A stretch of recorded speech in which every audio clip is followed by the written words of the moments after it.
Y seguimos en Los Invasores y ya tenemos conectada en línea a la doctora María José Lubertino, que bueno, fue diputada nacional y además es presidenta de la Asociación Ciudadana por los Derechos Humanos, es docente de la UBA y doctora en Derecho y Derecho Ambiental. ¿Cómo le va, doctora? Francisco Vera Rojas la saluda. ¿Cómo está? ¿Qué tal? Muy bien.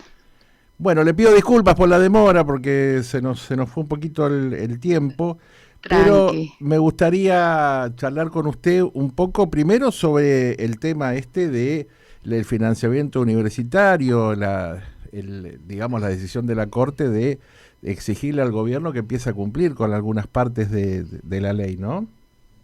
Bueno, por un lado, el gobierno acordó con las universidades una recomposición salarial, pero insuficiente, ¿no? Es del 24,33%. Creo que ya se veían venir que lo de la Corte no iba a funcionar.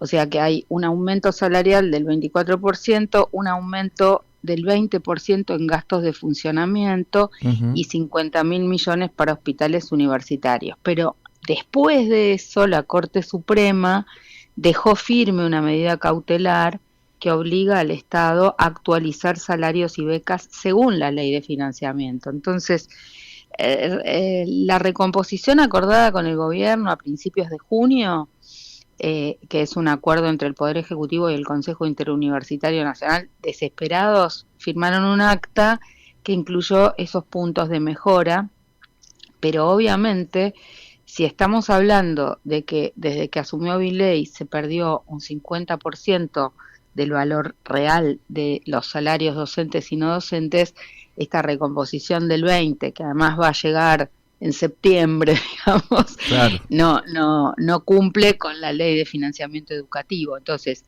la Corte, con la firma de los tres, de Rosati, Rosenkrantz y Lorenzetti, desestimó un recurso extraordinario presentado por el Estado Nacional que argumentaba que no se trataba de una sentencia definitiva y dejó vigente la cautelar que estaba dictada en instancias anteriores, ¿no? Entonces, bueno, para que se den una idea, un jefe de trabajos prácticos hoy con dedicación la más común, que es simple, sin antigüedad, alguien que entró recién, cobra 374.000 pesos, no llega a 375.000 pesos. Eh, digamos que tras Claro. aplicarse el tramo del aumento acordado, van a llegar a cobrar 560.000 pesos, Claro, es una pero barbaridad. es, son valores ridículos, ¿no? No sé, la recomposición del gobierno es esta cifra insignificante de 21% con 33 de manera directa en junio y otro 3% más en octubre, pero básicamente lo que recomponen son los básicos, ¿no? Entonces se eleva los pisos, pero después hay un montón de cosas que se cobran que no están en ese porcentaje de actualización, como por ejemplo, no sé, eh, la antigüedad sube un poco, pero no sube en el mismo porcentaje. Es complejo verlo, pero lo cierto es que hay una pérdida acumulada de más del 50% que teóricamente ahora acompañarían en una recomposición del 20 y pico, pero la Corte lo que dice es tiene que recomponer y cumplir con la ley Claro. completa, ¿no? Claro, el tema es ese, que como le decía usted, si estamos hablando de cobrar en septiembre, la inflación y todo el acarreo, digamos, de aumentos y todo, se come la plata y lo que No, cobran es bueno, nada. a ver, el gobierno no para de decir que bajó la desocupación, Ujú. que es el más alto consumo, pero bueno, lo que nosotros vemos en la cotidianeidad es que la gente se está endeudando para pagar servicios públicos, de hecho está endeudada para pagar el agua o para pagar gas y nosotros, y también en este momento salvo el Banco Provincia, que está teniendo una línea especial para la gente que está endeudada, no vemos tampoco un acompañamiento por parte del Estado Nacional, ni en el Banco Nación, ni en otras instancias gubernamentales para tratar de que las personas se desendeuden, ¿no? Claro. Sobre todo nos preocupa mucho cuando la gente se endeudó para comida o para servicios básicos, porque ese endeudamiento es estructural y no se resuelve al mes siguiente. Al contrario, cuanto más te endeudas. No, no es un gasto, no es que vos gastaste para irte de vacaciones, que es una cosa no frecuente, es el gasto del mes lo que te estás endeudando. Y después mucha gente que pide, viste, esos créditos en esas tarjetas Uf, raras, sí, y con intereses desaparece. Bueno, pero altísimos. yo veo muchos chicos jóvenes que Ujú. están en esa, que piden estas tarjetas, que después no las pueden pagar.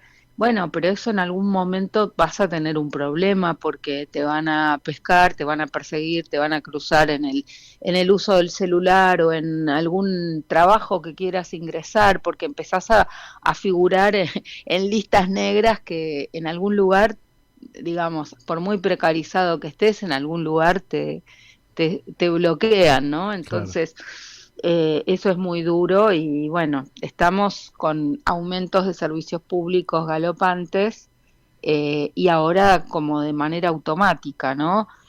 Incluso antes teníamos instancias de discusión en audiencias públicas.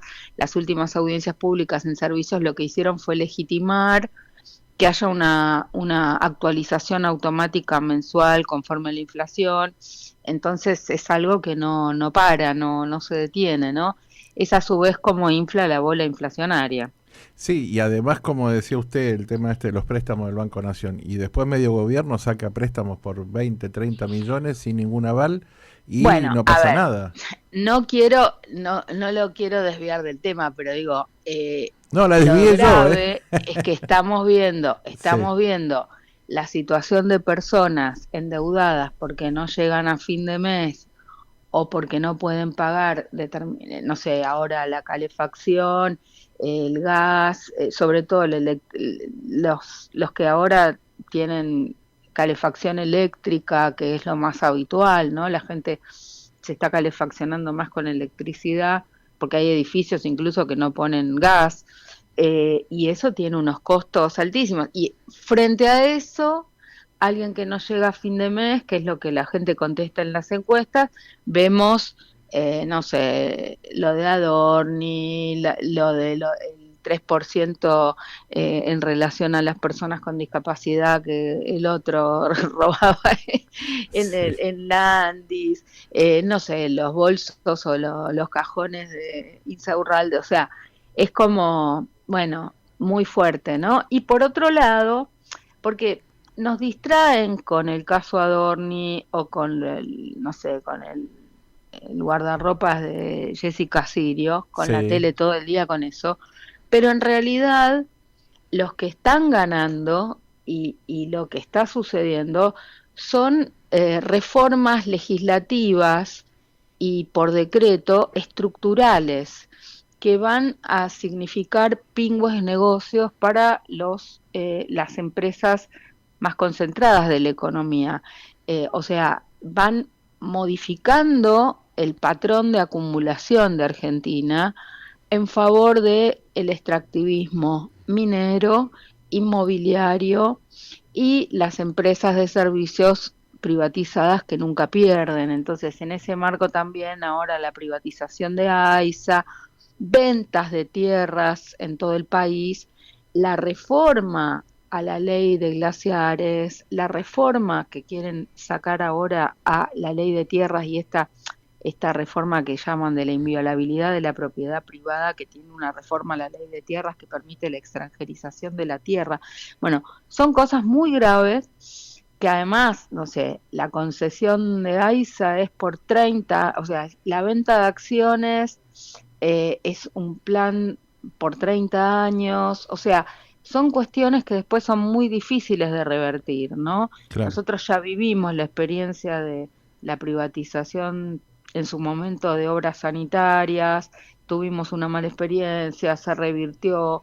Aguas Argentinas era la empresa que mejor funcionaba dentro de lo mal que funcionan las empresas de servicios públicos, es la que mejor funciona y sin embargo la privatizan. Lo que pasa es que, claro, cuando salió la ley Bases, se armó un gran remolino por el Banco Nación y por Aerolíneas Argentinas.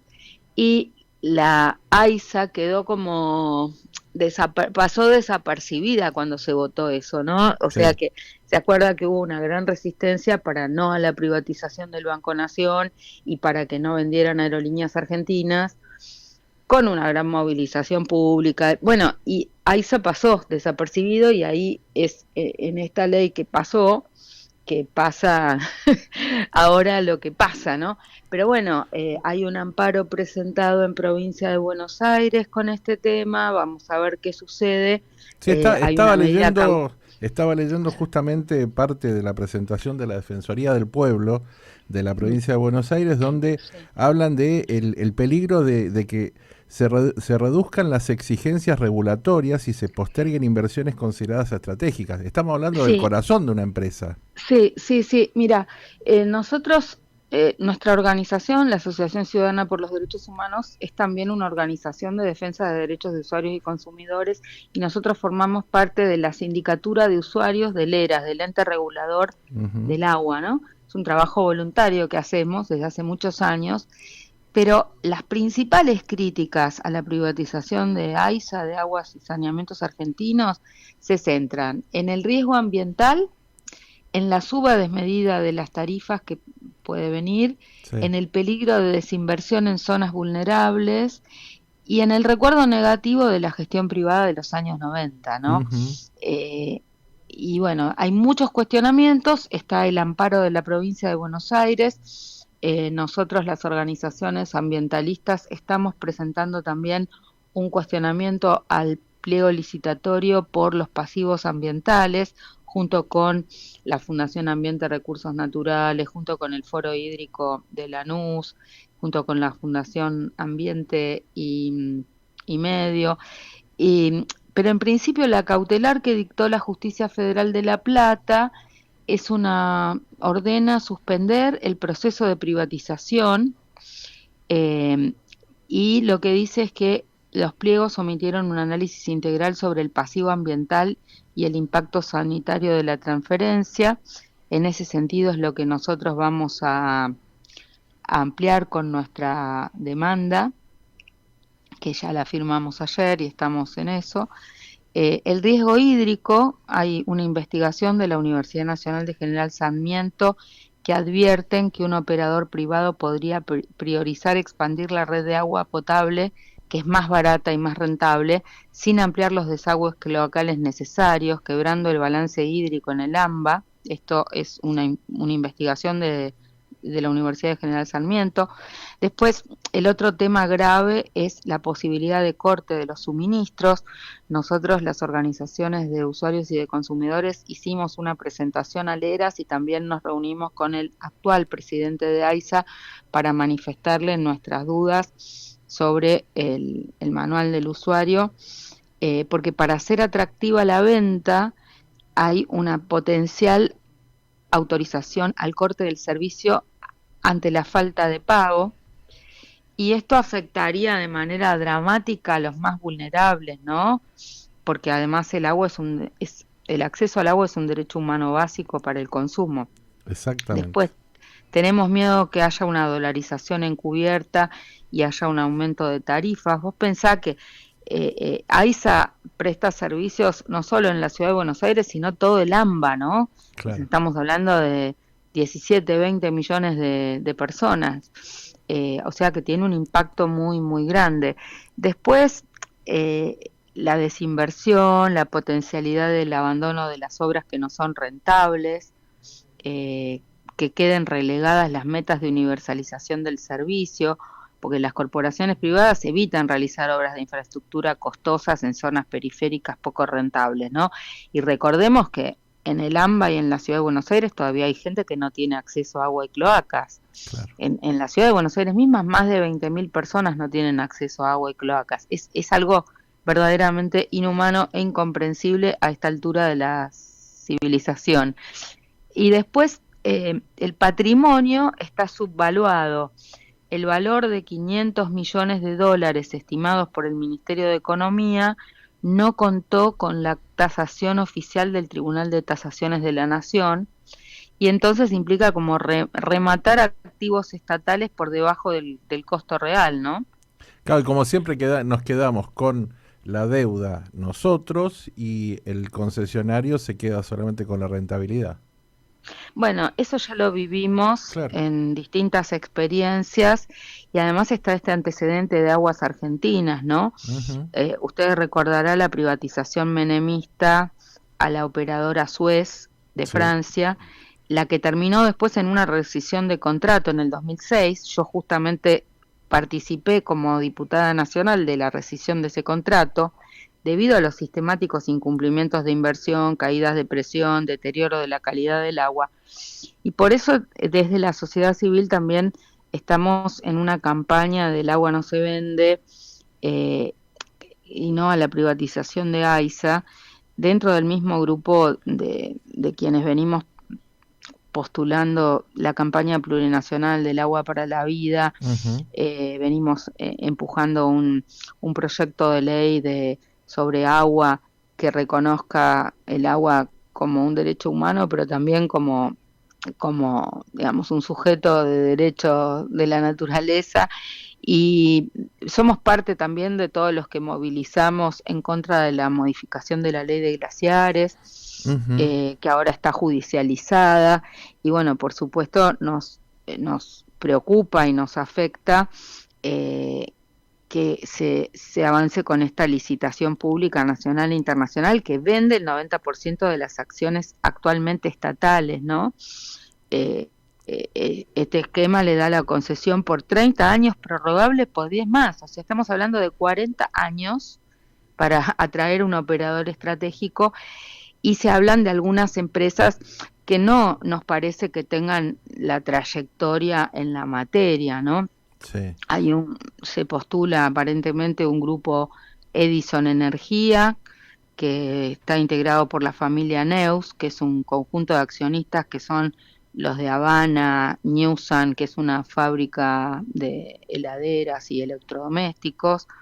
Otro proveedor, el otro es un proveedor de cloro y de químicos, Transclor. Pero bueno, proveedor de cloro y de químicos, ahora quiere gestionar el agua, ¿no? Claro. Después el grupo Rollo, que está en todo, que sobre todo es un grupo que opera en transportes y servicios públicos. El subterráneo de Buenos Aires es uno de sus, eh, digamos, de Es sus un negocio más fuerte. principales Sí. empresas, sí.